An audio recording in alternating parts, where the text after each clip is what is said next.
Hello there, I'm Nick Clark. This is Counting the Cost on Al Jazeera, your look at the world of business and economics. This week, 1 year after Russia's invasion of Ukraine, the West is still rolling out sanctions against Moscow. But are the measures hurting financially, and who's paying the price? Also this week, from an energy crisis to shortages of food and fertilizer, the war in Ukraine has upended the global economy in many ways. We learn how bakers, as far as Senegal, are coping. Plus, India's largest international carrier seals the biggest aviation deal in history as it seeks to reinvent itself.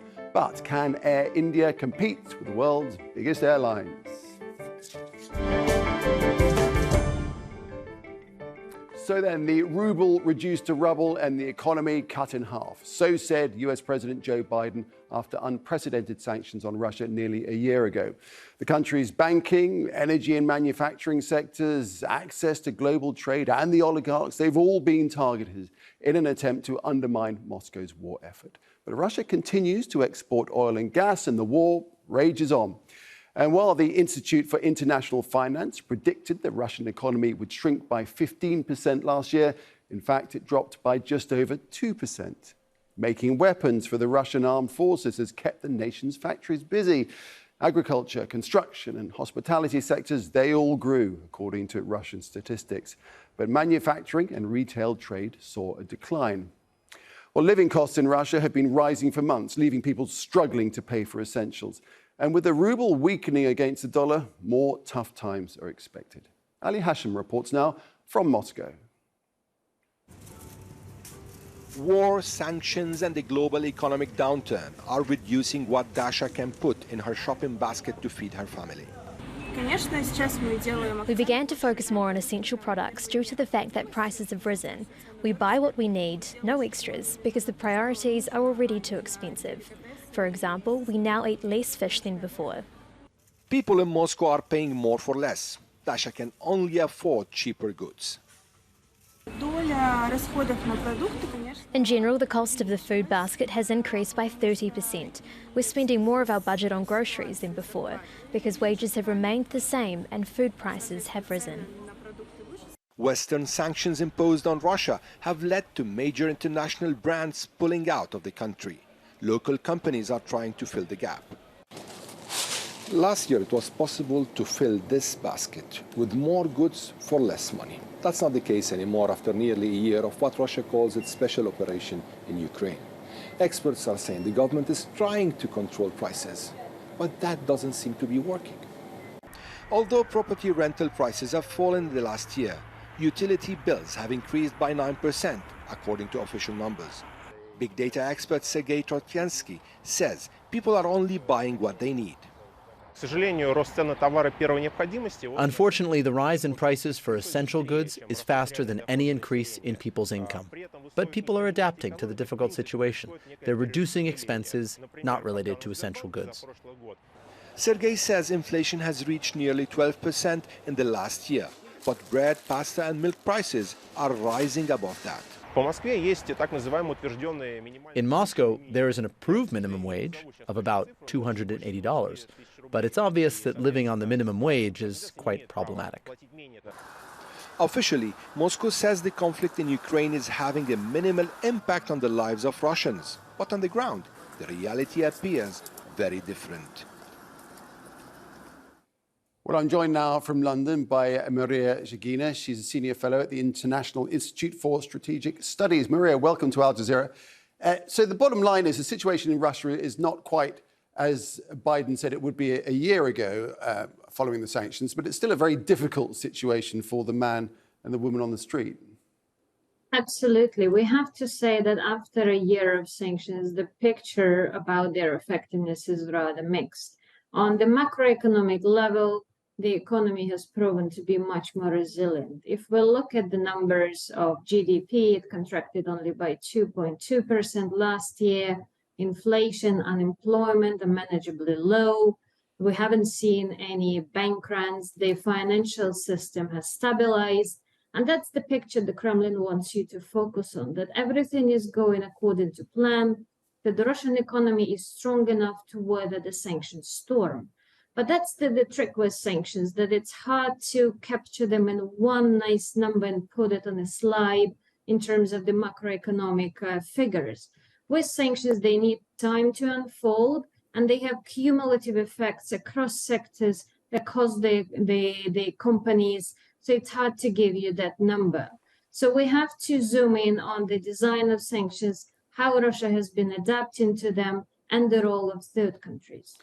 So as time goes on, the effect of the sanctions will become more obvious. Is that the case? Yes. So that's the idea with sanctions, that they need time to unfold, simply because as we zoom in on one sector, for example, the energy sector, the EU has implemented its oil embargo last December, and we've seen immediate impact on the Russian budget. The Kremlin is paying now around 160 million euros per day in lost revenue. If we add the embargo on refined products, that number is already high, over 260 million euros per day. So it's accumulating. It doesn't mean we'll have a shock effect, that sanctions will make Russian economy collapse, but that's the effect which will unfold over time. But not enough to have a visible effect on the war effort, on Russia's war effort. I mean, it hasn't persuaded Putin to reverse policy, has it? With sanctions, it's all about your expectations, right? If you have heightened expectations that sanctions will stop the war, that's not the case. We have to be clear about the limitations of sanctions. What they can do, they can constrain Russia's abilities to deprive the Kremlin of capital, technology, and that's what we're seeing with export controls and semiconductors, with the sanctions on the energy sector, but they can't stop the war immediately. They can shape the conditions in which this war will end, but we have to be clear and realistic what they can do on the battlefield. And the Russian president is selling it as an opportunity for Russian companies to fill the void left by those foreign companies that left the country. There might be some short-term profits for Russian oligarchs, and indeed there is, I think, that feeling of the 90s vibe back in town, where you see Western assets, stranded Western assets, are being redistributed to oligarchs. New people suddenly became owners of those businesses. But that's a very short-term picture. Long-term, the picture of the Russian economy is rather bleak, because it's undergoing multi-phase decoupling in terms of energy, commercial, financial, and also technological. So that reallocation of assets is only of short-term nature. It's not about the economic prosperity of the Russian economy. More sanctions now being added, will that ramp things up? Will that make a difference? It's not about sanctions of massive consequences. There are areas where we can make it much more tighter, but the next sanctions package is the idea to make it more costly, more cumbersome for Russia to adapt, and also to widen that budget deficit that has already emerged in December. So from the US's point of view, the idea of sanctions is to force Russia to choose between funding its mounting military war effort and also sustaining its economy. And that challenge is becoming more tricky, how to cover the budget gap that is widening while your fiscal policy options are narrowing. So as the war goes on, it becomes harder and harder to prosecute the war effort. Is that the thing? Yes, so we have to look also on, we have to look at Russia's reaction, what they're doing to adapt to this type of sanctions and export controls. And here I think the role of third countries is really key. How China will position itself, whether it will provide lethal weapons, how Turkey will position itself, whether it will provide semiconductors that Russia can't domestically produce. So there's all components that need to be in place to have a comprehensive picture of the effectiveness of sanctions. And what about the bounce back, the rebound of sanctions, if you like, the effect of sanctions on other countries? It's never the intent of sanctions, let's say, on Russia to hurt other economies. The whole concept of smart sanctions is to avoid collateral damage to the outside countries and also to spare any unintended consequences for local population. And that has been the case since 1990s, since the Iraq War. So we can't say that sanctions as a concept is a magic tool that can, split the elites, collapse the economy, and avoid all of the collateral damage. Some of it is just unavoidable by the sheer complexity of sanctions that have been put in place. And we have to say Russian sanctions are one of the most complex now on the table. So certain measures have been put in place from the EU, from the US, from the UK, to make sure that companies are not over-complying when it's detrimental. For example, lots of guidances have been issued in terms of shipments of fertilizer or of grain, that's not under sanctions regime.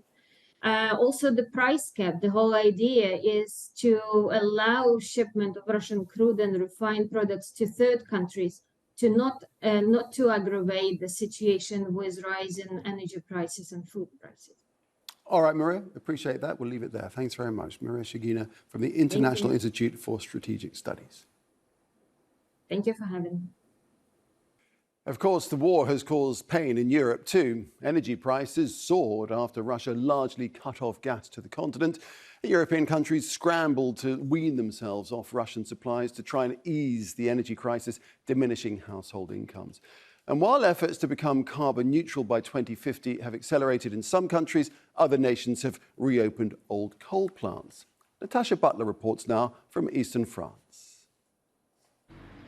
With its half-timbered homes, the small eastern French town of Mutterscholz is steeped in history, but it's a community firmly turning towards the future.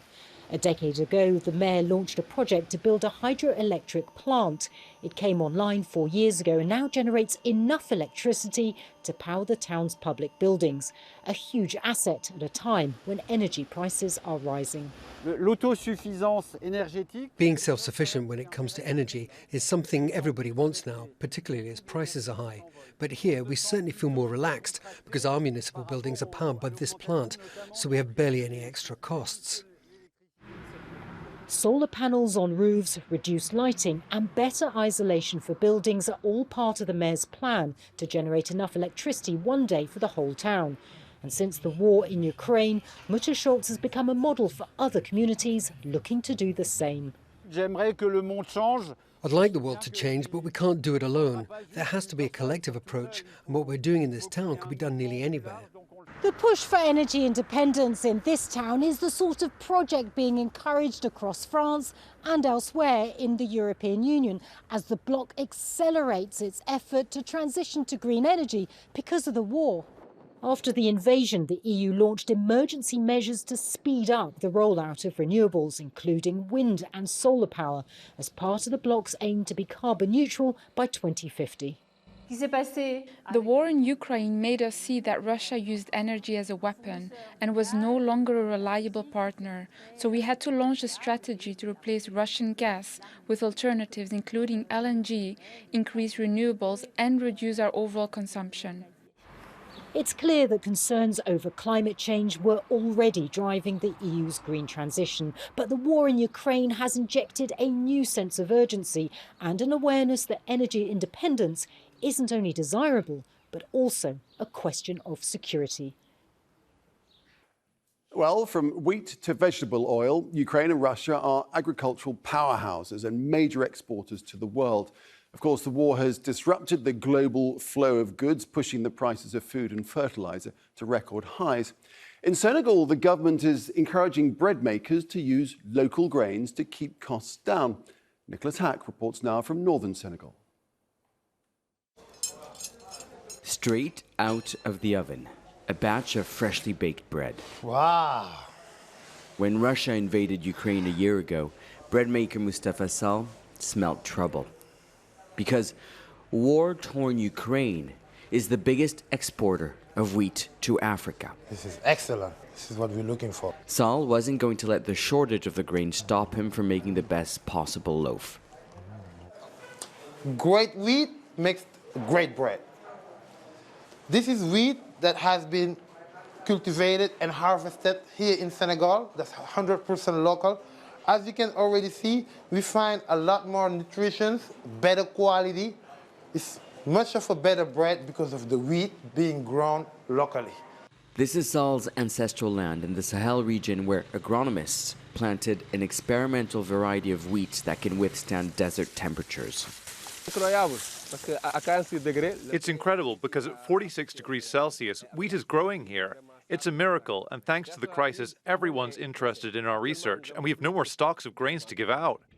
Samples of the grain are being kept in a safe house. So scientists call this a seed bank, and inside these plastic cups are a variety of wheats from across the world, from Ukraine, Syria, to Mexico. Scientists will grow them here in these conditions because since Russia's invasion of Ukraine, the shortage of wheat have governments in the region fearful of social tension.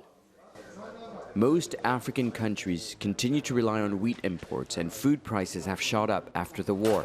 The UN says 220 million people face hunger, with bread becoming unaffordable to many. So it's to reveal the fragility of our countries and the geopolitics of hunger.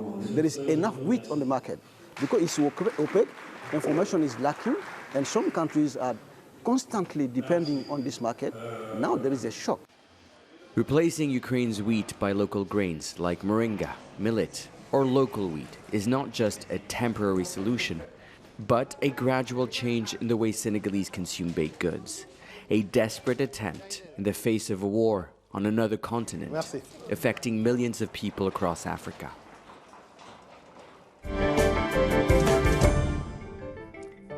Boeing expects India will become the third largest market for air travel behind the United States and China within the next decade. The country's largest international carrier is banking on the booming business and wants to modernize its fleet and expand its operations. Air India has made the biggest order of new passenger aircraft in history, worth more than $100 billion at list prices. The airline, which is owned by Tata Sons, will buy 250 planes from the European plane manufacturer Airbus and 220 from its American rival Boeing. French President Emmanuel Macron called it a new success and an opportunity to develop new areas of cooperation with India. And US President Joe Biden, he echoed the sentiment, saying the Boeing order would support more than 1 million American jobs. All right, let's take this on. From Mumbai, I'm joined by Jagan Manabhan. Jagan is practice leader and director of transport and logistics at CRISIL. Jagan, thanks for joining us here at Al Jazeera. So, Air India made its last aircraft purchase 20 years ago. It's completely upended that now. Will this huge deal turn the airline around, do you think?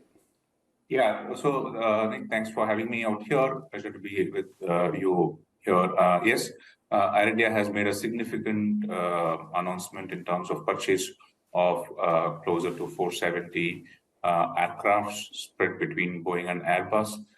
Yes, also, Air India has been now in the last year and a half been taken over by the Tata Group, and hence a turnaround strategy has been put across with both full cost carrier merging off Vistara and Air India, which is going to happen in the next 12 months or so, and the low cost service, which will be with Air India Express and Air Asia also coming into fold. So a lot of rejig which has happened and is going to happen, which is going to play out in the next 12 months too. So I think it's a great step in the right direction and very much pretty much suits the ambition that they have into being a significant player in the growing India market, and through India also to service across the international market as well. So the aspirations of India is quite significant, and Air India is going to be stepping up to it. And in a way, a duopoly of sorts is going to happen here. So upping the fleet in this way presents a huge logistical challenge. Just to tell us more about that, the kind of challenges that Air India will have implementing this.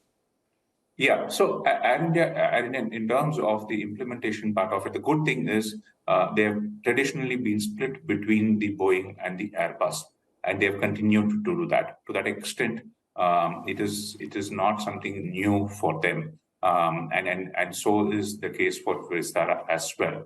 And the split which has happened between Boeing and Airbus is about close to, Boeing is going to get about 220 or aircrafts, and Airbus is going to get 250 of them. The second part is that Air India also had some of the aging fleet. So they were in a necessary position or had to kind of rejig this and bring in new aircraft. So it's more a necessity which made them to go for this kind of a change. And hence it will be a welcome change as far as they are concerned. Right, so there's a lot of replacement going on as well, is there? Absolutely, absolutely. To put that into perspective, Air India, today has about close on the long haul wide body part of it has about 40 odd aircrafts, and they have ordered 70 of them. So we can kind of say that much of this would be in terms of replacement of the current aircrafts. And the other part is that other airlines have got pretty much new fleet in them.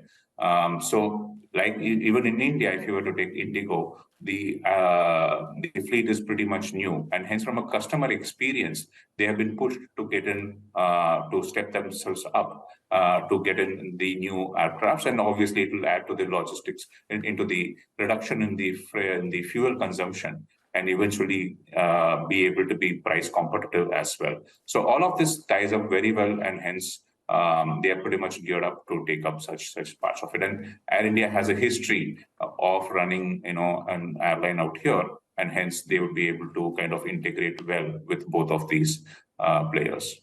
Now, air travel rebounded pretty quickly in India after COVID. Why was that? Pretty quickly in comparison to the international part of it, yes.